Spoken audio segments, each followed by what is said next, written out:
Ladies and gentlemen, welcome to our program, A New Playbook for Human Dignity, with former NFL player Ben Watson. Please welcome Delano Squires, Research Fellow in the Heritage Foundation's Richard and Helen DeVos Center for Life, Religion, and Family.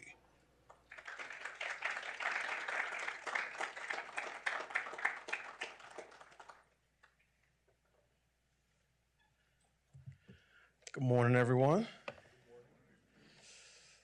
Thank you for coming and to the Heritage Foundation and joining us for this event, an event I'm really looking forward to. I'm going to introduce our special guest, Benjamin Watson, in a few minutes, but just let me give you a little bit of context. So yesterday, Monday, June 19th, was Juneteenth. This Saturday is June 24th, the one-year anniversary of the SCOTUS decision to overturn Roe. In between those two dates, we see sort of the long history of fighting for human dignity in this country. And that will be sort of the central theme of our discussion today. The overturning of Roe versus Wade was one of the most consequential Supreme Court decisions of our lifetime. We now enter a new era in the pro-life movement where policy decisions have been returned to our elected officials. But that's not the end game. In the midst of culture wars in America, conservatives must ask the question, how do we build a society that pursues true justice and human flourishing from womb to tomb? So again, today our special guest is Benjamin Watson, former NFL tight end, writer, speaker, and activist.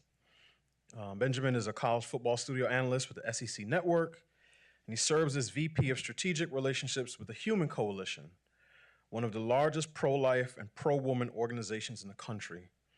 Along with his wife, Kirsten, he is the founder of the Watson 7 Foundation, a nonprofit focused on strengthening families. They live in Georgia with their 7 children.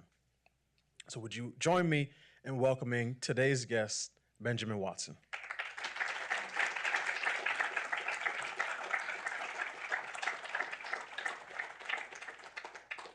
Brother?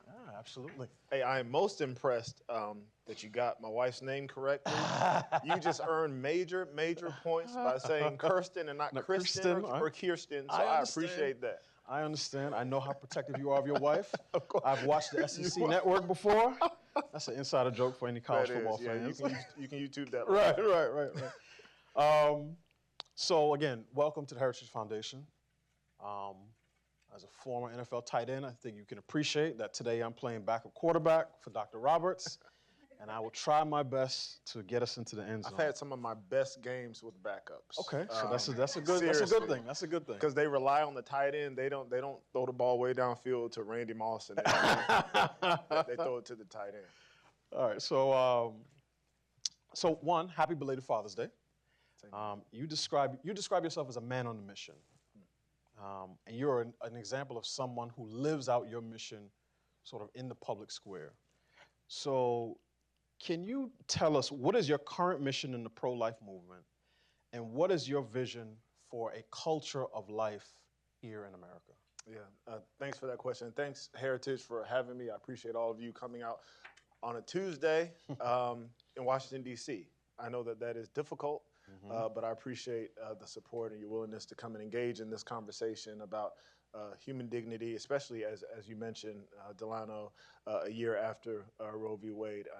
I think that this is a very important time in our nation. It has been over the last year, and it will be moving forward. And so I think as people of goodwill, it's imperative that we reimagine and rethink really what it means right now to be advocates for life. Not long ago, a couple years ago, it seems like a lifetime ago, I was playing professional football. It's only been 3 years, but that was about 15 pounds ago and several concussions ago. And so I remember one day coming in one night, it was late at night from a cross the country game, and it was dark in the house, and I came in the house and I turned on the lights, and my wife, who always did a fantastic job of decorating our home, had bought this piece that went above the fireplace, and it said, do justice, love mercy, walk humbly. Do justice, love mercy, walk humbly. You recognize that from Micah 6:8. He has told you, O man, what is good. And what does the Lord require of you but to do justice, to walk humbly, to love mercy, and to walk humbly with your God? And for us as a family, that kind of became our mission at that point. We want to be a family of people who does justice. That filters down to me as my mission, and how I try to order my life is in ways that advocate and serve justice issues. Now, what do I mean by that? Because everybody has a justice. You know that. All right. The people that hug trees got a justice. That's true. Everybody has a justice. This is true. For us, our idea of justice is rooted in the reconciliation and the restoration that we see in Scripture. And it all goes back to, as John Perkins once said, getting humanity back to its original intent. Now, we won't do that this side of heaven. Right. But when you think about issues that correct relationships with husband and wife, or with families, or with communities, or correcting things that have been wrong, we see that all throughout Scripture. And I've seen my mission really be to be a voice, number one, on a bunch of different issues, but also to encourage and advocate and to teach my family that that's what we are going to be about in our communities. When we are wiped off the face of this earth as a family, we want people to remember us as a family of people, as a person, as a man who loved justice, who loved kindness, and who walked humbly before God, because that's where I believe we get the wisdom to do all those sorts of things. Well, thank you for that. So, as I mentioned, we're coming up on the 1-year anniversary of Dobbs, right? Obviously, the Supreme Court decision that overturned Roe. I think we all remember where we were at that moment. You talk a little bit about that in the book. So, where were you a year ago, and what were your first thoughts when you heard that Roe had been struck down? I was about to go to an airport. Because I feel like I go there all the time. My wife and I were about to go to the airport to fly to Dallas, Texas. Dallas was in a heat wave. If you're from Dallas in here, you know it was like 100+ degrees for 15 days straight in Dallas. And a friend of ours was having an outdoor event during that time and invited us to come speak. Right. So we were hydrating on our way to the airport. And so text messages started coming through. And if you can take yourself back to that time, there was a leak a few months earlier that was unprecedented about what the decision might be. And so for me, seeing that the leak was actually true really struck me. I think that much of my emotion had come from the leak, the crying, just that emotional response. So when I saw the actual decision, I was more in a state of shock. I honestly, in the several years that I have been involved in pro-life advocacy, speaking, working with Human Coalition, I didn't know if that day would come. And I was only in it for a few years. There are people who have been involved in this for 50+ years. People that are in the faith community, people in medicine, people in politics, people who are street preachers, people who pray at the front of abortion clinics. I mean, people who have put their blood, sweat, and tears into this. And for me, I couldn't believe it. And then my initial thoughts after that were, okay, what's next? And you mentioned that a bit in your opening remarks. What's next? Because there was a lot of confusion about what's actually next. You had one side thinking that abortion was totally over. You had one side thinking that the opposite. Neither was true. And even right now, as we sit here, abortion is still very legal in about 75% of the country. And so even if you are a state where you have a 6-week ban like Georgia, or you have a 15 or 13-week ban, almost 93% of abortions occur within the first 13 weeks of pregnancy. And so while the bans in states are good, I'm not saying they're not, they are a positive movement, it does not mean that abortion is over. And so my thought was, what's going to be next? How do we, as people who love and cherish life, how do we kind of turn off the faucet? Because many of those driving factors are still going to be there for women and for men making these decisions. So you talk, obviously, in your new book about Roe, you talk about race, and you talk about the future of a womb-to-tomb pro-life movement. How would you define that last part? What is, for members of the audience, who are solidly pro-life, what do you mean when you talk about a womb-to-tomb pro-life movement? Yeah. For me, what I mean is that the human person has value and dignity from the moment of conception or fertilization until the moment they expire. That dignity and that purpose and that value that we all have does not change depending on ethnicity, socioeconomic status, stage of development, mental capability, all the sorts of lines of delineation that we see throughout society that render certain people as less than or greater than, depending on how they can serve us or how we see them as being independent. We're all dependent. I don't know if the last time you checked, I checked, I didn't pay a quarter for the air that I'm breathing right now. And so in a sense, we're all dependent, but we are all made in his image, and we all have a certain amount of human dignity. And so womb to tomb means that I value the life of the preborn child. I also value the life of his or her mother. I value the life of the man who is the father, whether he's there or not. I value the 2 million children that are in the global sex trafficking trade. I'll stand up for them. I value those who are incarcerated, even if they deserve to be there, because they still have human dignity. Right.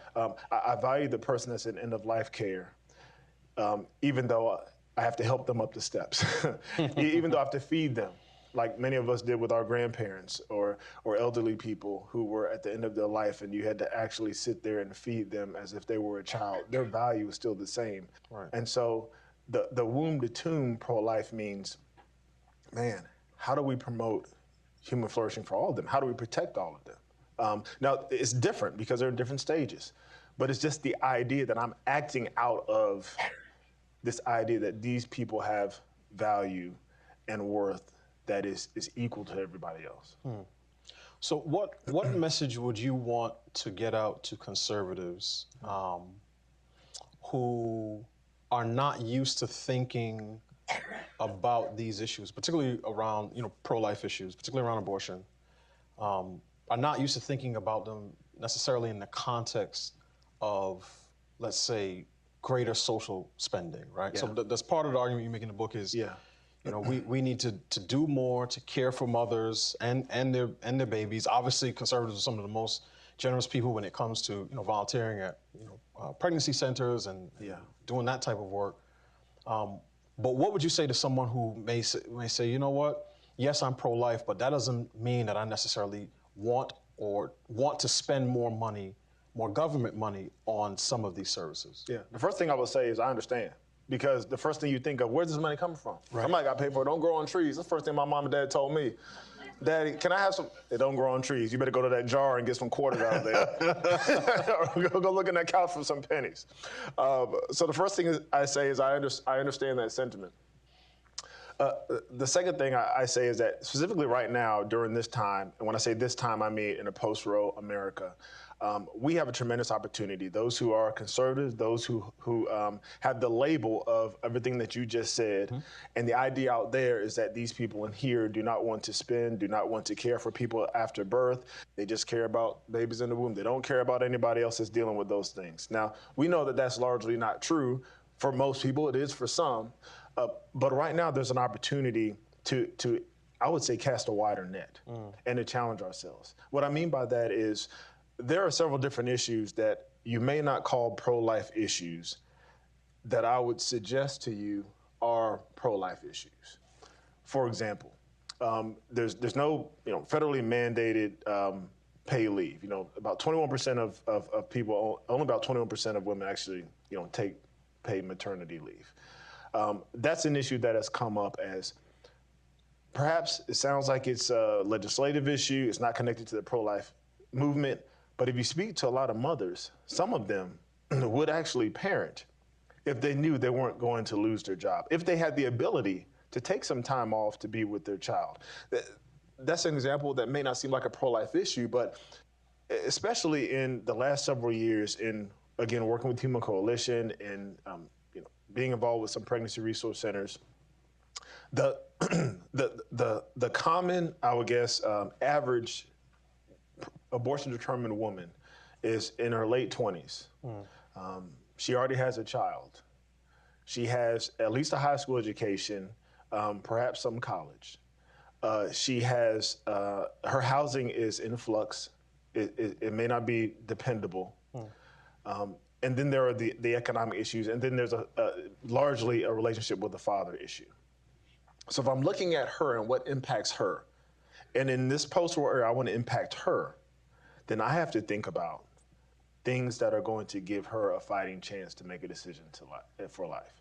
And I think that's the rub sometimes. Right. When it comes to conservatives versus progressives. The rub is the conservatives lean more toward the individual choice and the baby in the womb, where the progressives say, government, you fix everything. Those are the extremes. But I think that there's a happy middle that my hope is that pro-lifers will acknowledge these needs. And even when it comes to, I know we'll get to it, but even when it comes to a racial equity standpoint, we just passed Juneteenth yesterday. And so part of what we talk about in Juneteenth is the fact that, the 4 million emancipated slaves had about 0.5% of the national wealth when they were emancipated. And now their descendants have about 3 or 5% of the national wealth. And so there are reasons for that that will take longer than what we have to talk about. I see your wheels turning.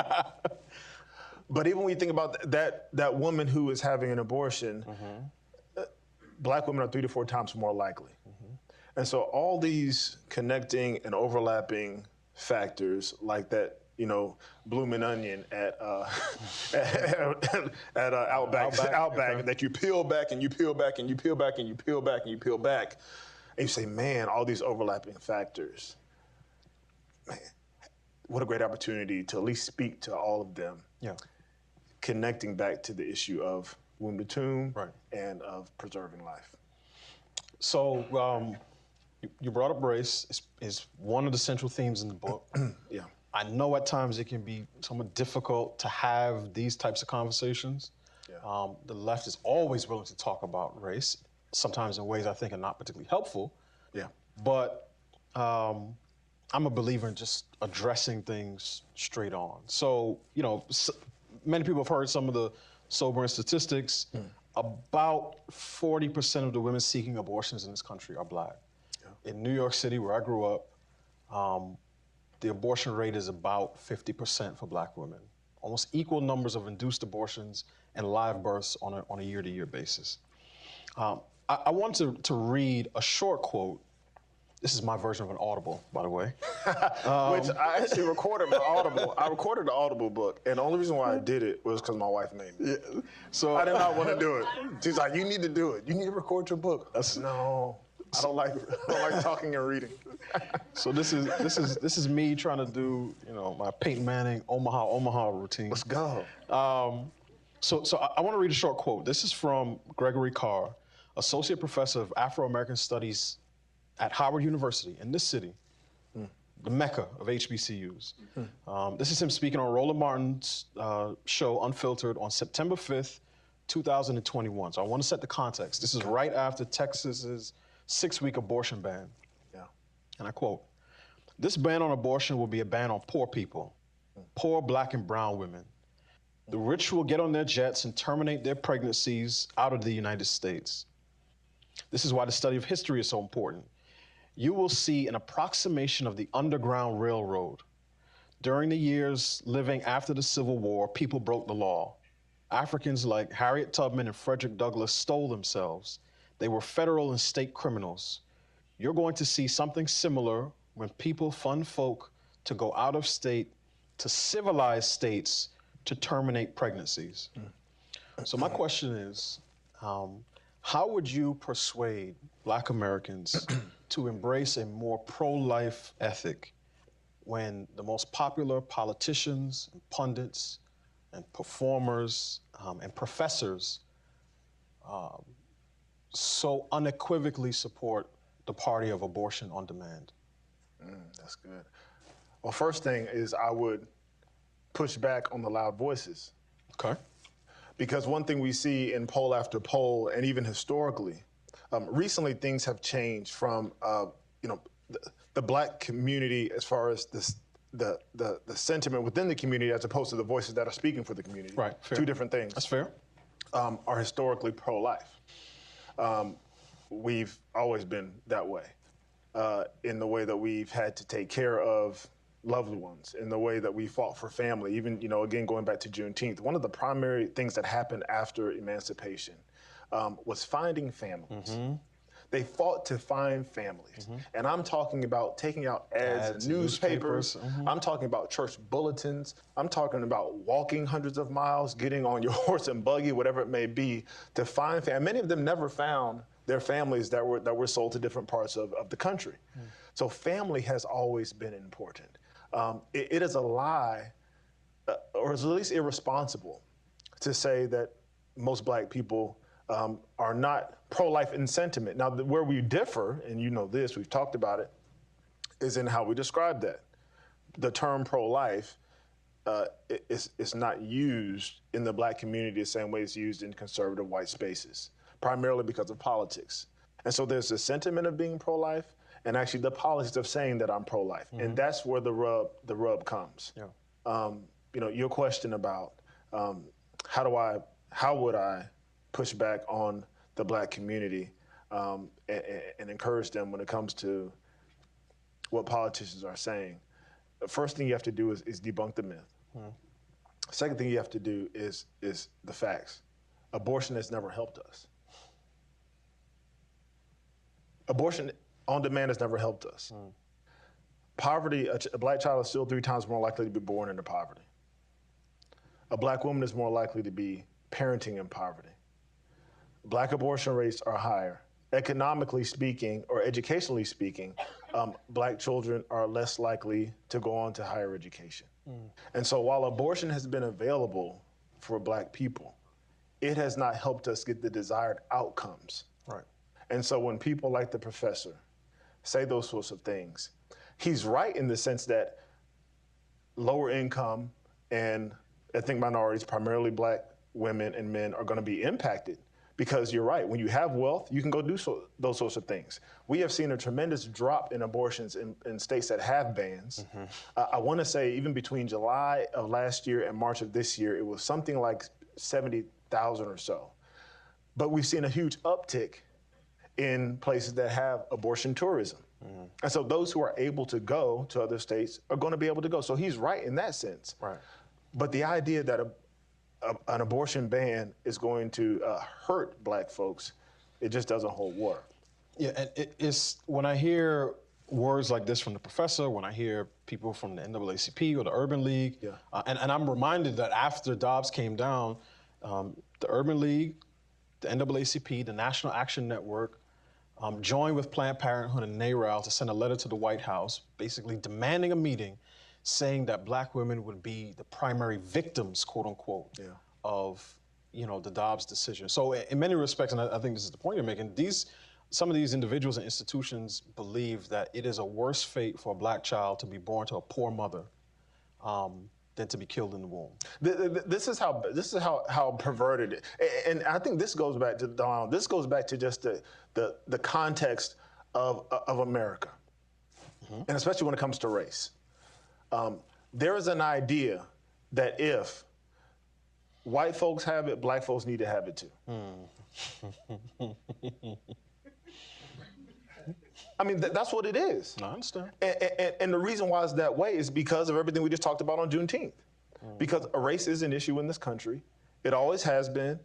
I don't know how long it will be, but it is right now.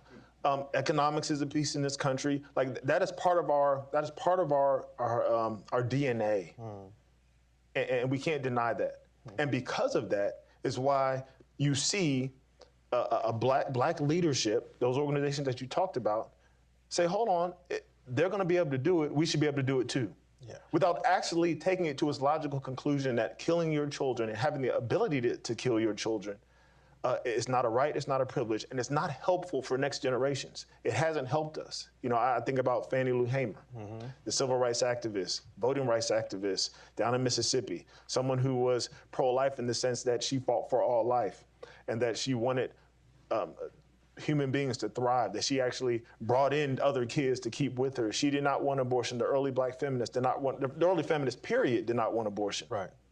But especially the black feminists did not want abortion. That was not our thing. We saw the era of that. Yeah. And I don't know where that changed. Part of it's politics, part of it's follow the money. You know, but I don't have all the receipts, so I'm not going to go that deep on that right now.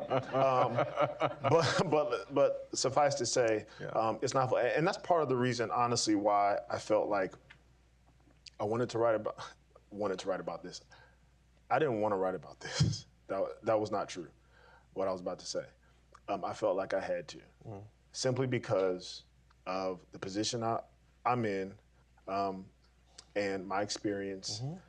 And the way that I'm coming at this is from an authentic place, but a place that I don't think many are.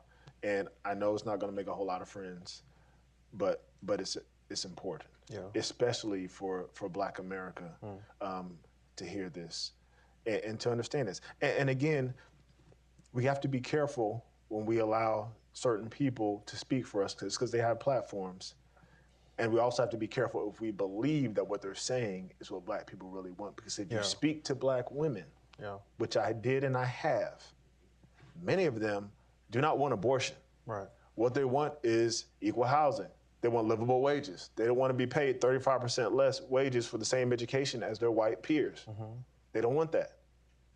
There are a lot of things that they want and they need, but what we'll do is give them access to abortion and say it's not fair for them to have abortion, instead of doing the harder work that this country has tried to do and is still trying to do, which is create justice for them. So I'll say one thing, and I want to get to my last question, because I want to leave time for Q&A. We met at the March for Life. It was my first March for Life. I know you're a veteran. So I saw you, I saw Coach Tony Dungy, and it really hit me after I left that march. And I read some of the commentary in the public sphere attacking Tony Dungy for his pro-life stance. His work promoting diversity in the NFL didn't matter. You know, his work, supporting fatherhood, adoption didn't matter. It was the fact that he was publicly pro-life and publicly for traditional marriage and biblical sexual ethics. He was basically likened to a Klan member. And I think that speaks to where sort of politics and culture have moved, linking these issues, abortion, a turn away from traditional marriage, to issues of race. And I think that is disappointing, to say the least. But I wanted to save time for one last question, because you talked about, and obviously abortion is not just a Black issue. But one of the statistics that I found is that the vast majority, I want to say at least 85% of women who seek abortions are unmarried.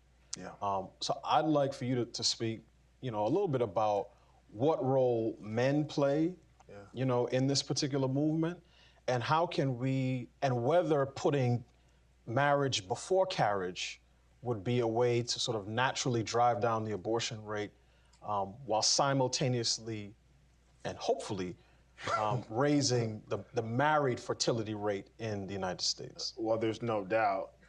There's no doubt that putting marriage, I like what you said. I might write that down. You got that. I like what you said there. Marriage before carriage is 100% a way to change it. Okay. And it always has been, and statistics prove that. I don't think you'll find anybody who is even a pro-abortion advocate saying that marriage isn't desirable and that it will bring down abortion rates, because that's factual. Marriage rates are important. I mean, as a father, we just passed Father's Day. Happy belated Father's Day to all the fathers sitting here. But my father once told me that men are to be the priest, prophet, protector, provider of their homes. Amen. I'm not going to give a whole sermon because we don't have time. We got 1 minute. but within but within that, there's spiritual leadership. There's physical provision. There's advocacy and protection of your wife and of your children. There's this idea of going before the Lord and petitioning and covering your children. And so that's the calling of men. And what happens is, and this has been happening since the beginning, is evil forces, the evil one, will seek to disrupt order. And anytime order is disrupted, Anytime a man is taken out by his own volition or because of extenuating circumstances, things that he can't even help, anytime he is out of that situation, as phenomenal a job as women do, they weren't made to do what a man does. And a man was not made to do what a woman does. There's a reason why they're complementary. And so when it comes to the issue of abortion and the statistics, you're right. One of the ways, and I talk about this in the book as well, is challenging men. And again, there's sometimes when a man just can't be there because of circumstances out of his control or some stuff that he did, stuff that it was his fault. But for those who are able and those who just think that they can't, or those who perhaps didn't have the greatest example, or those who are believing any other sort of lie that is being thrown at them and they aren't present, they think it's not important. That's where men who understand the importance of manhood have to challenge other men. There are some things that won't change until men challenge other men. That's one of them. A woman can say this as much as she wants to, but to be honest with you, it takes men to challenge other men. And that's why you see people like Coach Dungy being maligned, because it's a man challenging other men. Even when it comes to abortion, I heard it once said, this doesn't come from me, that abortion won't end until men stand up and take charge. And that's not just in the home, Right. but that's when we talk about advocacy, we talk about leadership in communities, we talk about challenging the narratives that we talked about during our time here. Much of that has to come from men. Wow, that's an excellent point. I want to make sure we have time for questions and answers. Do we have any in the audience? Hi, thanks for being here. I'm Kristen Eichhammer. I was an athlete, and I think that's a huge inspirational role that you now play in this kind of culture war that we're seeing around abortion. And so I guess my question for you is, just like younger athletes look up to you, pro-life advocates are now looking up to you. What advice do you have for them for getting involved in this movement and starting to shift and make this change? Yeah, what did you play? What sport did you play? All right. Soccer was my first love, actually. Oh, really? Yes. There was a guy, if you're young in here, you don't remember a guy named Pele. But they used to call me Bene back in the day. I was bad. Piece of advice I always give is, for athletes, whether you're at the pro, college, even the high school level, is kind of going back to your question about being a man on a mission. Understand your mission. What are the things that break your heart? What are the things that you're passionate about? And then understand, specifically when it comes to pro-life advocacy, it might be a lonely road. Prepare yourself for that. But there will be surprise friends and allies that you would never think would be there. One thing I've seen is even during my time in the NFL, I would write something or say something about pro-life, protecting children, protecting women, something like that. I would have coaches even come up to me and whisper, I saw what you said, and I agree with you. But there's this idea that we can't say these things. And so understand that you're not alone. But the larger voices would try to snuff that out. The larger voices would try to say that that is not a popular opinion, and statistically it may not be, but there are people who will come alongside you.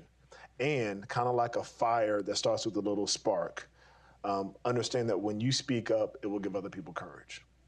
So I would say, I always tell them, educate yourself on what you want to talk about, be willing to count the cost, and be willing to be bold and courageous, because you will inspire others and others will come alongside you. Yeah. Next. Let's see one. Okay. And then we'll come to you. Please stand and state your name. Altitude sickness. Hi. Thank you. I'm Steve Luckett. Thank you very kindly. You guys look great. It's like a Michael Mann thing going with the gray suits. For anyone who's interested, there's the piece about loving mercy. Micah, I guess, is on page 82. And in the interest of time, I'll just shorten my one question to 3 very tidy parts. Sir, could you please, for the audience here and online, go into blessing bags? Just give an overview of that. And your presence reminds me of those 3 awesome former NFLers, the incomparable Howie Long, the great Nate Burleson, and Roger Staubach. So do you have a campaign maybe to announce anytime soon? Well, Nate Burleson's on CBS, ain't he? He is Campaign, indeed. yeah. He is indeed. Oh, and That'd be nice. And my last question is, what, to address the elephant in the room, or perhaps the goat in the room for us Patriots fans? He's good. He's good. What have you learned from Tom Brady in focus, dedication, demeanor, mean, the whole nine You yards? pretty much said everything I learned from him. Well, okay, honestly. all right. But all those things plus more, his dedication. So I played 7 years in New England, 6 years in New England at first, and then I came back for the last year. And the last year is when I really was able to get to know him because they put the two old guys together in the locker room. So I was sitting next to Tom for an entire year. So we would FaceTime our kids. He FaceTime his, we wave and everything, and then we go out there and kick the defense's butt. That's true. But from him, I learned the most impressive thing about him is his ability to relate. And if you're not a football fan, just don't listen to this part because you're probably bored already. But the ability to, not to make it too spiritual, but the Apostle Paul talks about becoming all things to all men so you might save some. And so Tom is able to become normal somehow to people who have watched him his entire life and played with him on video games. Like he's able to be approachable and bring himself, quote unquote, down to the level of an undrafted free agent rookie, to connect with them. And all of a sudden they come together and they play with him, and it lifts everybody's, competition level. Blessing bags is something kind of unrelated in the book, but when we lived in New Orleans, Louisiana, we had 4 kids at that point. Then we had 5. I get them mixed up. But our kids, for the first time, saw homelessness. And, right in your face in Louisiana, even under the bridges, near the Superdome where we would go play, it's pretty much everywhere. And I come home one time from practice, and all over our floor was all these toiletries. And I'm like, did y'all rob Costco? What's going on? Right. And so my wife had all the toiletries out, and you can imagine what's happening. They're putting them into these bags, assorting them, and they just called them blessing bags. And so they would put the bags in the car. This would happen when I was at practice for the most part, or at work.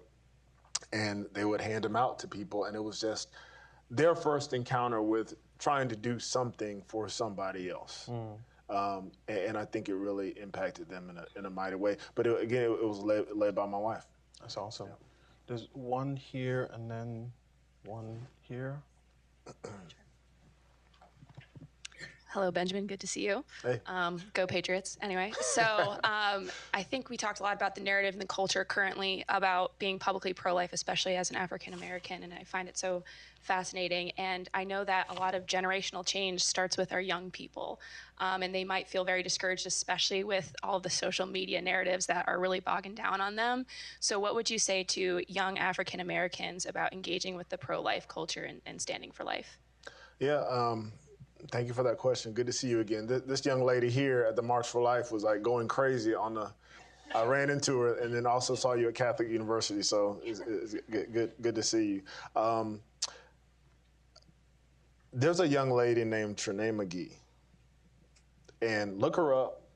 She might be president one day. She is in Connecticut. She's an elected official in Connecticut. She's 20-something years old. She's a Democrat, pro-life, and is just on fire. And speaks with authority and conviction, and she's in that generation. The reason why I bring her up is just to say that there are people who are young, Black, and outwardly pro-life, as opposed to even in here having pro-life sentiments, but being outwardly saying abortion is not favorable for us, and it is not something to be celebrated. And they do it with a kind of a perspective, much of what I talk about in the book. And so understanding your heritage, number one, what we talked about, and also understanding that there are several people out there who are speaking that language, not to feel isolated. And even going back to, the question I answered earlier, understand that you can be an inspiration for a generation. Yeah. Right. Come back. Hopefully we have time. Hopefully.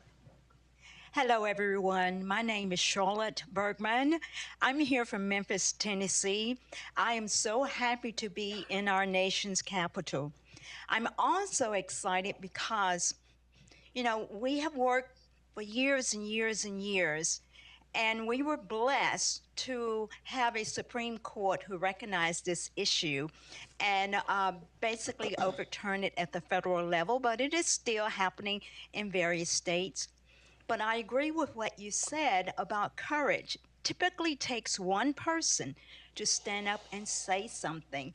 But right now, I see in my country where there are conservative people who are standing up and are saying things, and whereby the liberals wanted to focus on killing babies in the womb. And yes, I said killing babies in the womb. They're now targeting our young people in terms of child mutilation, in terms of drag queens reading books to them. They're going after our young people. And I'm glad because they are now beginning to hear us. We are beginning to be a voice that they're going to have to contend with. And our messages are having to be respected because of each of you.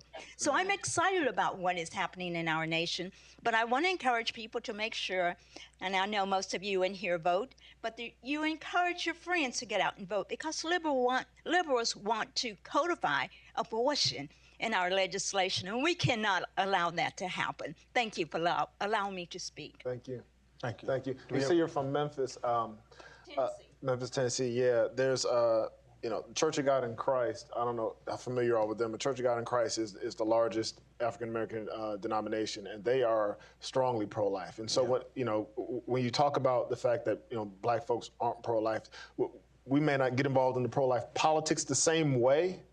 But this denomination, and in Memphis, there's the Kingdom World Mission Center, I believe, which is a large facility that is doing all the things from pro-life advocacy, maternal health, feeding people, clothing people. It's doing all those things in one building, and so there's still a lot out there that I think a lot of people just don't know about. So thank you for that.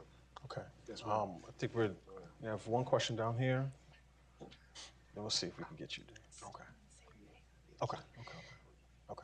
Dr. Myrtle Alexander, Institute for Academic Management.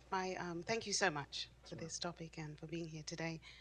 My question to you is, could you point a little to the effect that abortions have on men?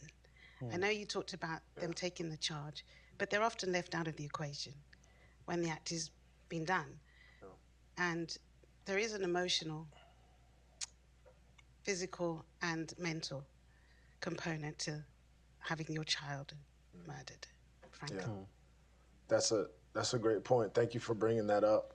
I had a teammate, and I didn't know this until literally I started talking more about this issue. Yeah. And this guy was my teammate way back in 2004. We were drafted together to New England, and I recently spoke with him about a year ago, and he told me, man, when we were rookies, my girlfriend was pregnant back home, and we were about to go tell our parents on our next break. And he said we went to practice, and when we came back, she told me that she had an abortion.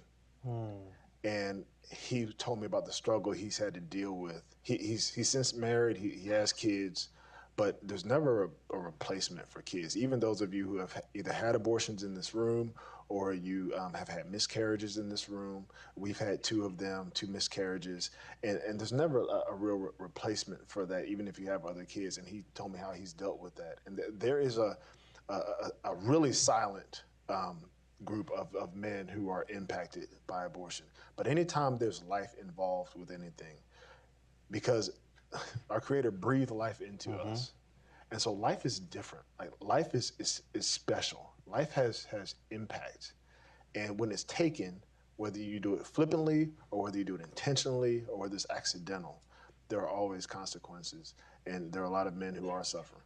Yeah. That's excellent. But even within that, if I can say something else, I know men who have suffered, and because of the folks around them, they've been able to turn that into a tremendous mission. And that goes for all of us. I think the hope in all of this is that there is redemption, there's restoration, there's justice, there's purpose.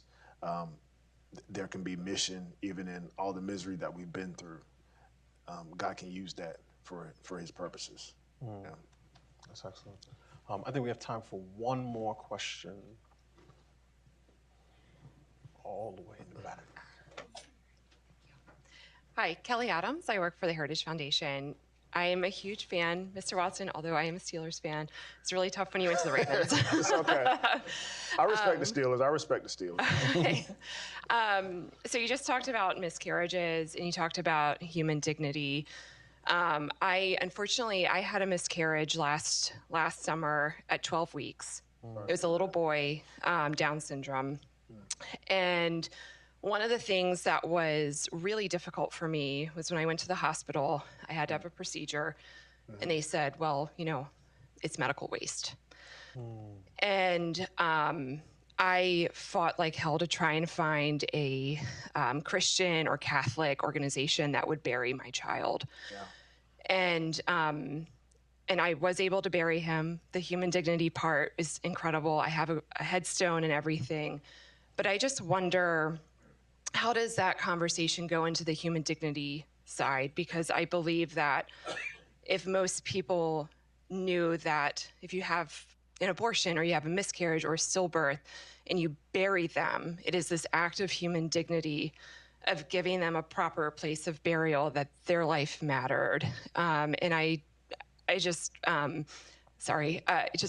would love to, I don't know if it's a question or just a comment, but something that I've thought about over the last year. And I think there's a real opportunity for conservatives to have a place in this, that human dignity does start at conception, and that we honor that. Yeah. Thank you for sharing that.